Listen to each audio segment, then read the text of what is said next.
problem. Why your Medicare budget is wrong. Most people do the right first step. They look up the Part B and Part D base premiums, plug those into a spreadsheet, and call it a day. The problem is that Medicare doesn't charge just a base price. If your income is above certain thresholds, IRMAA adds surcharges on top of Part B and Part D.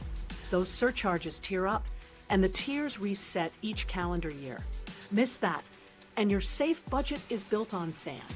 Here's the thing most people miss: the 2-year look back. Medicare uses your modified adjusted gross income, MAGI, from 2 tax years ago to set this year's Part B and Part D costs. So your 2025 premiums are based on your 2023 MAGI. That means the Roth conversion you did late in 2023 or the asset sale you made after retirement can blindside you in 2025. Timing isn't a detail here, it's the ball game. Now, why do budgets blow up? Because income in retirement isn't as simple as my pension plus Social Security. Required minimum distributions can push your MAGI higher as soon as they start. Roth conversions are great long-term, but if you jam a big conversion into a single year, you might cross an IRMAA tier by a few $100s and pay thousands more in premiums for the entire year. Asset sales, capital gains from rebalancing, a fund distributing gains you didn't ask for, any of those can kick you into the next tier. And once you cross the line by even $1, you're in the higher tier for the full year. There's no prorating. That's where the compounding pain shows up. A one-time spike doesn't just raise income taxes, it raises Medicare costs too. It's a double hit that repeats every month for a full year. If both spouses are on Medicare, the effect is duplicated. Medigap and Part D add another twist. Medigap premiums typically rise over time, and Part D plans change their formularies and cost structures. You might start with a reasonable total health budget at 65, then 5 years later find that Medigap increases and Part D drift have elevated your baseline, even before IRMAA shows up. If you only planned around averages, you were never aiming at the real target. Let me put a finer point on the average trap. Averages smooth out spikes, but IRMAA punishes spikes. If you aim at an average MAGI that's just below a threshold, a late-year capital gain distribution, or an extra IRA withdrawal for a home project can push you $1 over. Your budget could be off by thousands for the year, even though your average plan looked fine. You need to plan under thresholds, not around means. Another pain point: how you feel it. You don't get a separate red alert. If you're receiving Social Security, the higher Part B and Part D costs, including IRMAA, are withheld from your benefit. 1 month your deposit is lower, and it feels like a pay cut. If you aren't on Social Security, yet Medicare bills you directly, which can feel even worse because the bill lands in big chunks. And we haven't even touched filing status shifts. If a spouse passes away, single filer thresholds are tighter. The same income that kept you under a tier as a married couple can push you into IRMAA as a single filer. That change alone can turn a good plan into an expensive one if you don't adjust quickly. So the root causes are clear: ignoring IRMAA tiers, underestimating the 2-year lookback, letting income spikes land in the wrong calendar year, and relying on averages that hide risk. Add normal premium inflation for Medigap and shifting Part D plans, and the gap between your budget and reality grows. That's how people end up with that $10,000 to $18,000 shortfall over a couple of years. The fix starts with understanding what IRMAA is and exactly how it's calculated. Once you can see the thresholds and the timing rules, you can design around them. Because if you control your calendar, you control your cost. Let's decode IRMAA, so you know where the danger lines are before you step over them. IRMAA 101, what it is and how it's calculated. IRMAA is an income-related monthly adjustment amount. In plain English, it's a surcharge that gets added on top of your standard Medicare Part B and Part D premiums when your income is above certain thresholds. Think of the base premiums as the ticket price and IRMAA as the premium seating charge you didn't realize you triggered. It's not a one-time fee. It's a monthly increase that lasts the whole calendar year once you cross a line. Here's the core rule. IRMAA uses your MAGI, modified adjusted gross income, not your taxable income.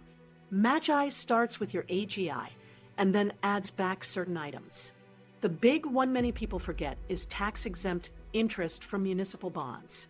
If you've been hiding income in munis, it still counts for IRMAA.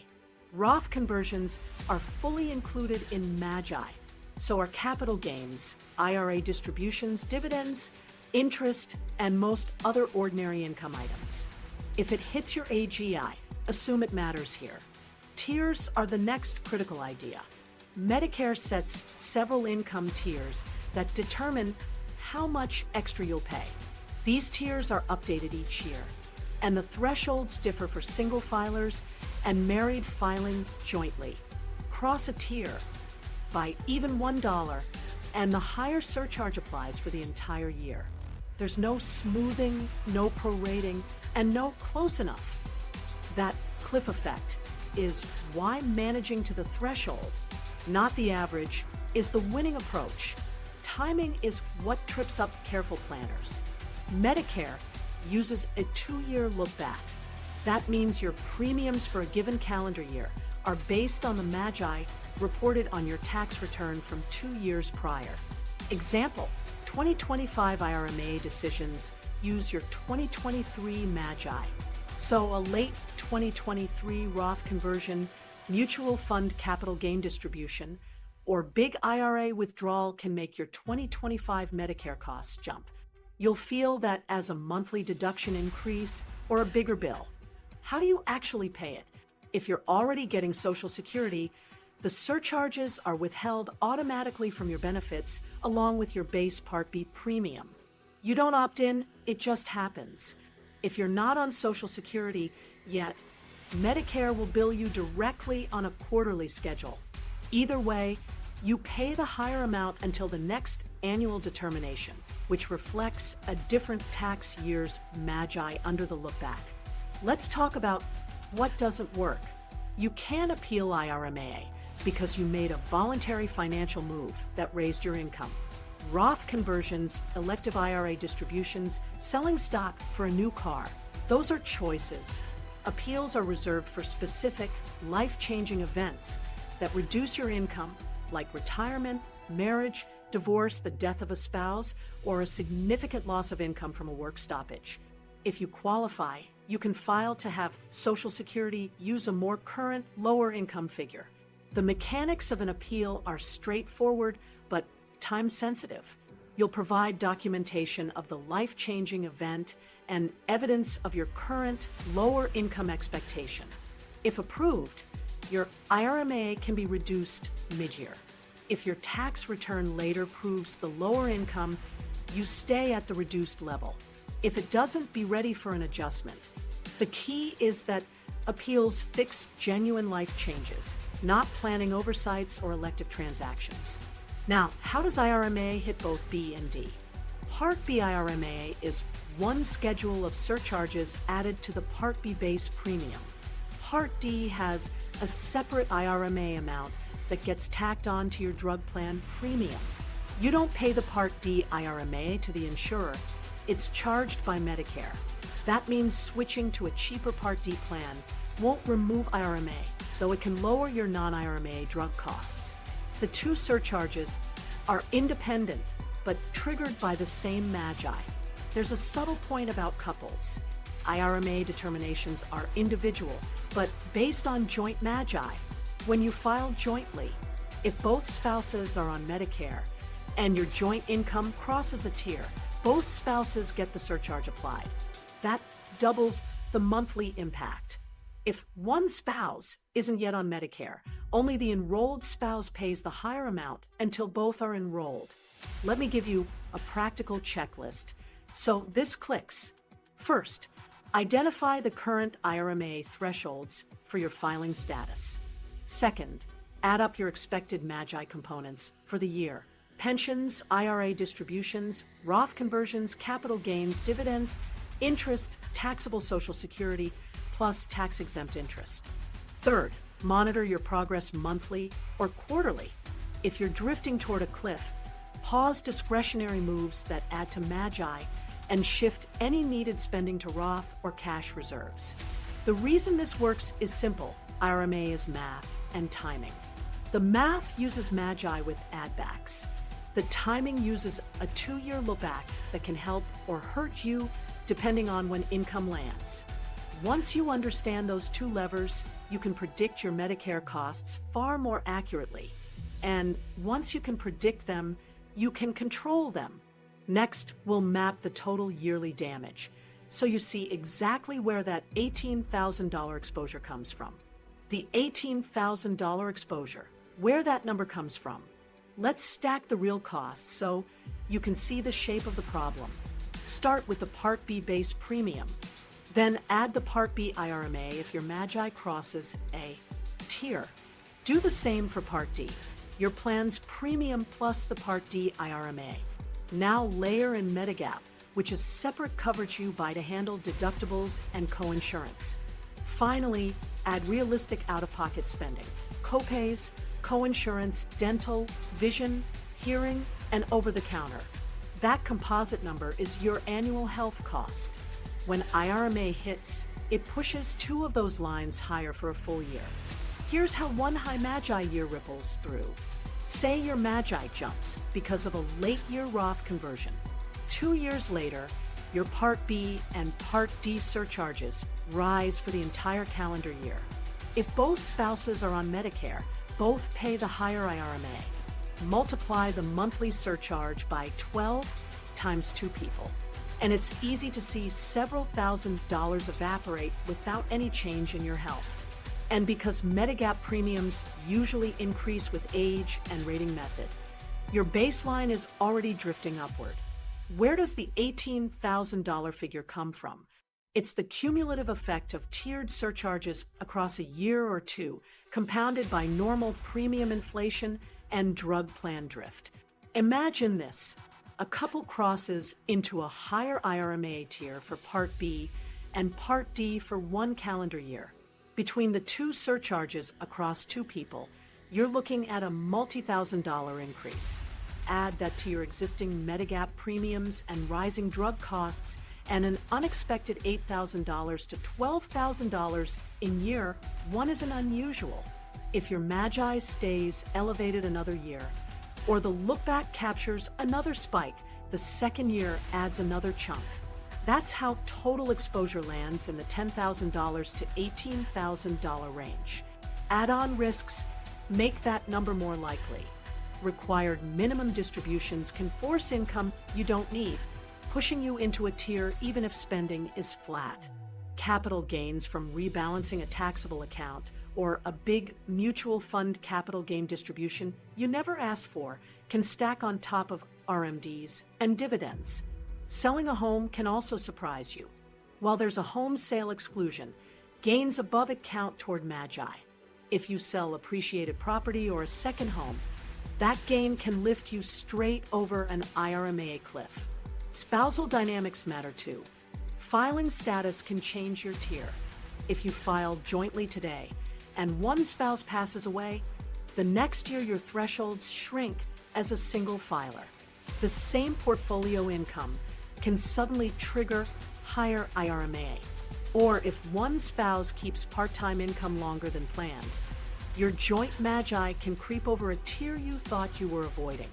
Even a modest 1 more year of work near retirement can echo into higher Medicare costs 2 years later because of the look back. Here's a concrete walkthrough.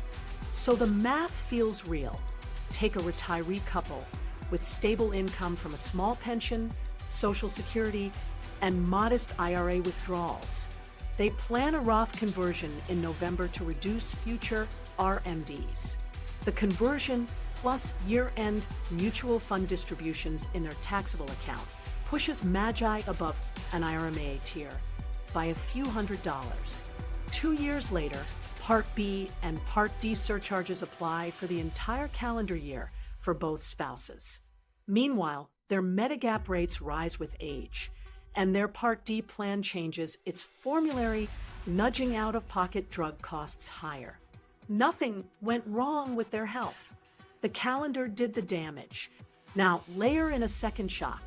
The following spring, they sell appreciated shares to fund a car and home project. That creates another MAGI spike that shows up under the lookback the next year. They experience back-to-back IRMAA years. Add the 2 years of surcharges, the Medigap increases and the extra drug costs, and the unplanned total easily lands 5 figures. It's not that the system is unfair. It's that the rules are rigid and the cliffs are steep. The takeaway is simple. IRMAA turns calendar mistakes into annual bills. A one-time $1 breach is enough to move an entire year's premiums for both Part B and Part D. If both spouses are enrolled, each pays the surcharge. If thresholds tighten due to filing status changes, the penalty can arrive when you're least able to absorb it. Add normal Medigap inflation and drug plan drift, and your baseline cost rises while IRMAA adds spikes on top. Once you see the stack, Part B base plus IRMAA, Part D base plus IRMAA, Medigap, and out-of-pocket, you can reverse engineer your safe income. Manage MAGI below the tier, and you remove 2 big multipliers. In the next section, we'll map the most common landmines that push people over the line, so you can spot them before they trigger a year of higher costs. The triggers most people Mississippi. Let's surface the landmines that quietly push MAGI over a tier.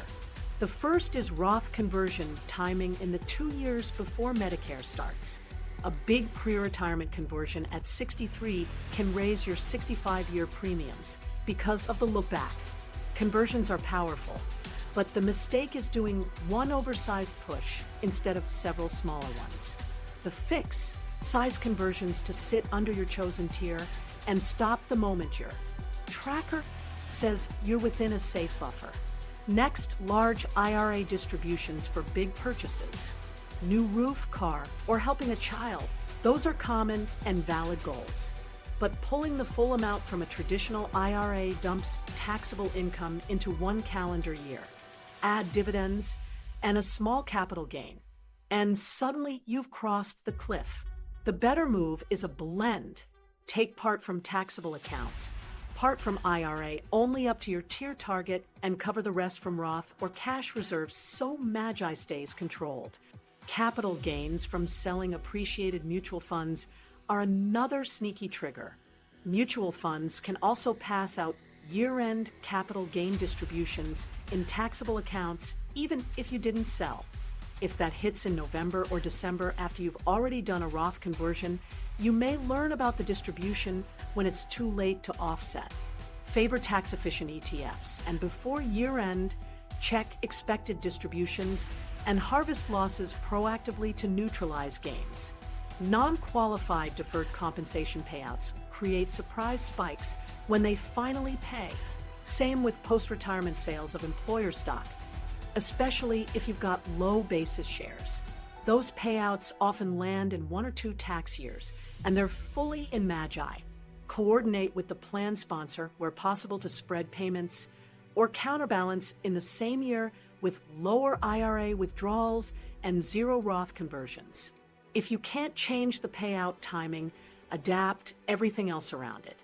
One-time income during the retirement gap, severance bonuses, or that last consulting project can feel harmless because I'm retired now. But it still counts 2 years later for Medicare. If you want to consult, consider earning in a year when you're still pre-IRMAA lookback, or keep it small enough to sit inside your tier cushion. Also, set aside tax and IRMAA buffers from that income, so it doesn't blindside your cash flow later. Inherited IRA mistakes are a big one. Beneficiaries sometimes take lump sum distributions for simplicity. That's a direct hit to MAGI. Even with the 10-year rule for most non-spouse beneficiaries, you can spread withdrawals to avoid spikes.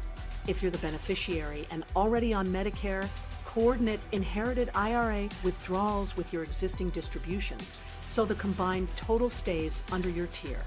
Rebalancing in taxable accounts is a quiet culprit. Rebalancing is good risk control, but doing it all at once after a bull run can realize large gains. Use specific lot identification and trim the highest basis shares first. And if you need to cut risk fast, consider rebalancing inside IRAs and Roths where there's no capital gain impact. Then make smaller, targeted moves in taxable accounts to finish the job without blowing up MAGI. Another overlooked trigger: interest rates. Higher yields mean your safe bond interest is larger, and municipal bond interest adds back to MAGI for IRMAA purposes.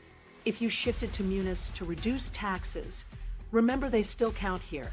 Keep an eye on your year-to-date tax-exempt interest and treat it like any other income in your tracker. Charitable giving timing can help or hurt. Writing checks from your checking account doesn't move MAGI, but missing the chance to use qualified charitable distributions after 70 and a half is costly in RMD years. If you plan to give QCDs, let those dollars bypass your AGI, which can be the difference between staying under or crossing a tier. Donor-advised funds can bunch deductions in high-income years, but the deduction doesn't reduce MAGI components like RMDs or conversions. It just reduces taxable income. Know the distinction. Finally, late-year stacking is where careful plans die. A year-end conversion, mutual fund distribution, and an ETF sale for a remodel can combine into an avoidable spike. The solution is a calendar rule. Freeze elective income moves after October unless your tracker shows ample room. If you need year-end flexibility, create a Roth or cash buffer earlier in the year, so surprises don't force taxable withdrawals in December. You can't avoid taxes forever, but you can control the calendar. Identify which of these triggers applies to you, build a safe buffer under your target tier, and give yourself a hard stop date each year. That's how you turn IRMAA from a surprise bill into a predictable line item you manage on purpose. Better method: design around thresholds, not averages. The game changer nobody talks about is designing your retirement income around IRMAA thresholds, not averages. Averages lull you into false security. Thresholds are cliffs. So we set a target MAGI aligned to your filing status and manage to that cliff with a safety buffer. Think of it like a speed limit with a radar gun. You don't drive at exactly 65, you sit at 61 to 62 to avoid a ticket. Same idea here. Pick the tier, then stay 3 to 5% under it to absorb surprises. Now, how do you actually do that? Start by building a withdrawal order that gives you control, led with taxable accounts, because you can steer capital gains with specific lot sales and harvest losses to offset gains. That frees you to fill only the amount of traditional IRA withdrawals that fit inside your MAGI target. Then keep Roth as your precision tool. Roth withdrawals don't count toward MAGI, so they're the pressure valve for spending above your target without IRMAA blowback. Once you nail that, everything else clicks. Loss harvesting isn't just for taxes, it's an IRMAA tool. Realized losses can neutralize realized gains, keeping MAGI flat even when you raise cash. Use exchange for similar ETFs to maintain market exposure without wash sale issues. The thing most people miss is how small, frequent maintenance trades beat one big cleanup in December. Monthly or quarterly adjustments keep you below the line with less drama. Here's the shortcut nobody teaches: decouple your retirement timing decisions. You can delay Social Security to age 70 for higher future benefits while starting Medicare at 65. That can lower MAGI in your early Medicare years if Social Security taxation would otherwise push you over a tier. It also makes room for modest Roth conversions in those years without crossing a threshold. If you remember nothing else, remember that Social Security and Medicare don't have to start together. Qualified Charitable Distributions are a quiet powerhouse starting at 70.5. If you already give annually, send those dollars directly from your IRA to charities. That satisfies part of your RMD without raising AGI, which in turn keeps MAGI lower for IRMAA. QCDs don't require itemizing, and the dollars never pass through your income. That's pure IRMAA management. Contrast that with donating cash. Helpful for deductions, but it won't pull MAGI down. Spread income events instead of stacking them. Ladder Roth conversions over multiple low-income years, especially before RMDs start.